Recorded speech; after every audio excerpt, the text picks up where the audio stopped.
Physics की ये class number 2 है जो कि रेलवे एग्ज़ाम वाले बच्चों के लिए है। पहला क्वेश्चन है आपके सामने, when light exist a prism what is the result of its interaction with the prism surface. तो देखिए, ये मान लीजिए एक प्रिज्म है और इस प्रिज्म को 3 प्लेन ग्लास को एक पर्टिकुलर एंगल पर रख करके ट्रायंगुलर शेप दिया जाता है और इसमें एक बाल्सम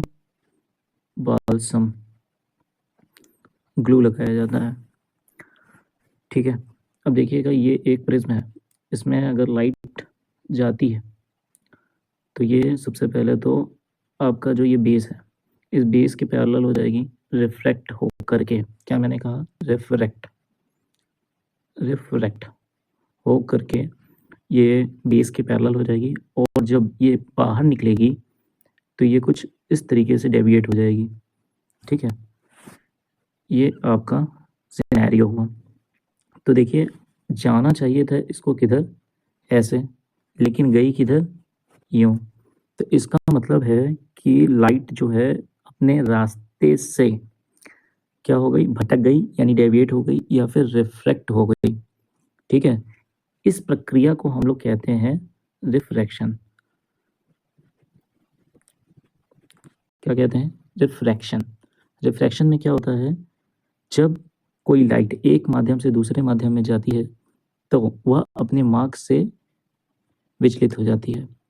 इस प्रक्रिया को क्या कहा जाता है, अपवर्तन या फिर रिफ्रैक्शन।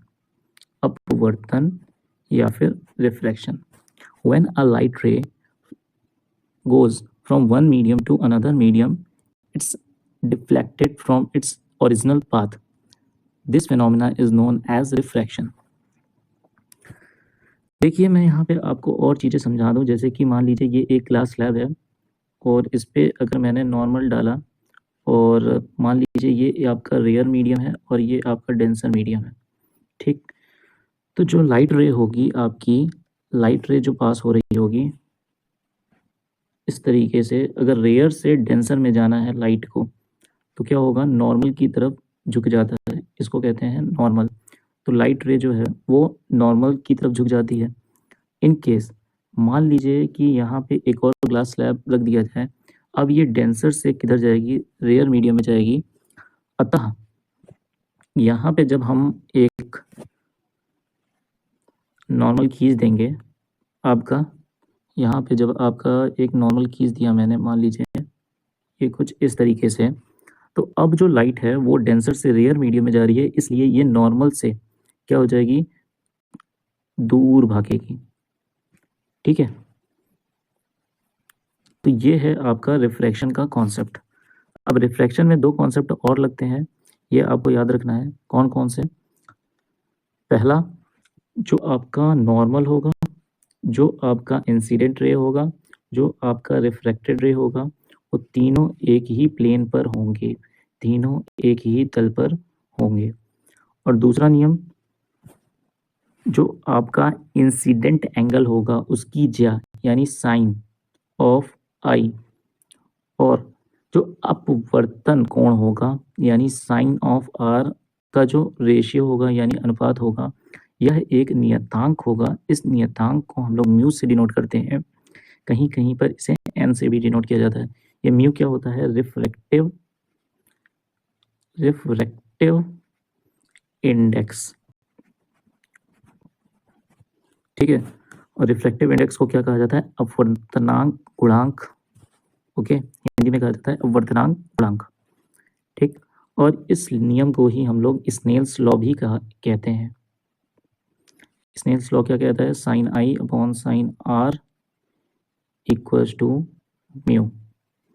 ठीक है, अब आ जाते हैं अपने क्वेश्चन पे। When light exist a prism what is the result of its interaction with the prism surfaces. पहला दिया हुआ है, light is reflected, light passes through without any changing. गलत, light is only reflected, reflect तो हो ही नहीं रहा, एब्जॉर्ब नहीं। पहला ऑप्शन आपका क्या हो जाएगा, सही हो जाएगा। Resistance is the property of a material. तो मैंने आपको ओम्स लॉ पढ़ाया था क्लास 1 में, तो V equals to I R, जहाँ पे R एक कांस्टेंट होता था और ये R जो है वो डिपेंड कर रहा था किस पे, लेंथ पर और क्रॉस सेक्शनल एरिया पर, ठीक है। और अगर मैं यहाँ से देखूँ तो आर जो है वो इन्वर्सली प्रोपोर्शनल होता है करंट फ्लो पर, यानी करंट कम होगी तो रेजिस्टेंस ज़्यादा होगा, और अगर रेजिस्टेंस कम हुआ तो करंट फ्लो जो होगी वो ज़्यादा हो जाएगी। तो कह रहा है resistance is the property of material that allows the flow of current, नहीं। Oppose the flow of current, हाँ। जनरेट द इलेक्ट्रिसिटी, नहीं। Convert electric energy to mechanical energy, नहीं। Why does a compass needle get deflected when brought near a bar magnet? The compass needle is non-magnetic, गलत। Compass needle has electric charge, गलत। Compass needle is a small bar magnet, सही। देखिए यहाँ पे note में मैंने आपको समझाया भी हुआ है। A compass needle is itself a small magnet and it get deflected when brought near a bar magnet because the magnetic field of the bar magnet interacts with the magnetic field of the compass needle. The needle aligns itself with the magnetic field lines, causing the deflection. Which factor does not affect the electric power consumed by an electric device? Frequency of the device. Yes, यही बात सही है। इसने पूछा है electric power consume by an electric device. देखो electric power यानी power का फॉर्मूला होता है वी आई। यहाँ पे आप सारे फॉर्मूले लिख लेना। वी बराबर आई आर से आई स्क्वायर आर, फिर क्या हो सकता है वी स्क्वायर अपॉन आर। किसी किसी सेट में आपको इसके ऊपर क्वेश्चन भी मिल जाएंगे, तो आप इन तीन फॉर्मूलों को तो याद रखिएगा। तो यहाँ पे कहीं पे भी फ्रीक्वेंसी का जिक्र नहीं हुआ है, रेजिस्टेंस का जिक्र हुआ है, वोल्टेज का हुआ है, करंट का भी हुआ है। तो इसमें पूछा है नॉट अफेक्टेड, इसका मतलब frequency of the device. The current through a resistor is, अभी मैंने आपको बताया कि ये करंट जो होता है किसी रेजिस्टेंस में इनवर्सली प्रोपोर्शनल होता है। तो proportional to the square resistance नहीं, inversely proportional to the resistance, proportional to the square root of the resistance नहीं, directly proportional to the resistance एकदम गलत। In the case of a thin lens, how are the center of curvature typically positioned relative to the optical center, equidistant from the optical center?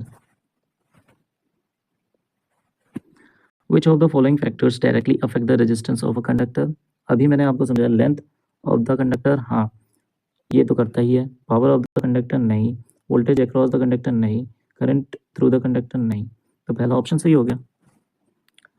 In which case will a lens produce a magnification of exactly 1? तो देखो m बराबर क्या होता है lens के लिए v upon u।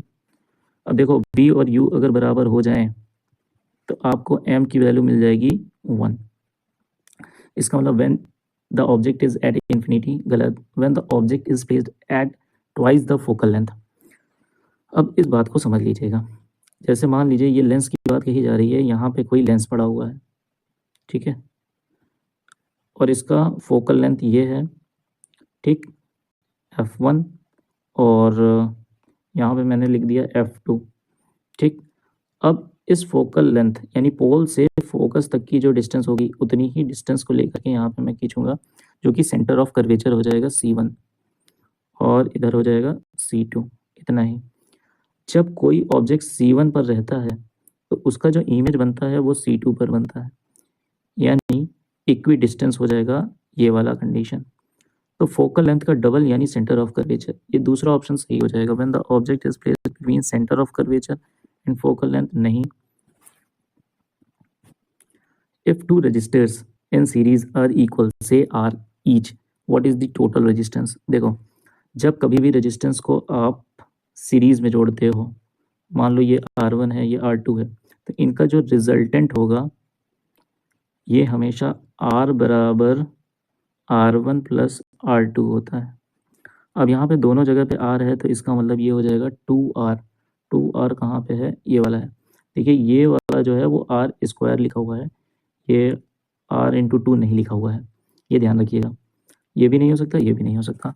अच्छा आपसे पूछ सकता है कि पैरेलल हो तब, तो जब दो रेजिस्टेंस आपस में पैरेलल हो, ये R1 हो गया ये R2 हो गया, तो इनका जो रेजिस्टेंस होता है रिजल्टेंट वो होता है 1/R1 plus 1/R2 and so on Rn तक हो जाता है ऐसे ही।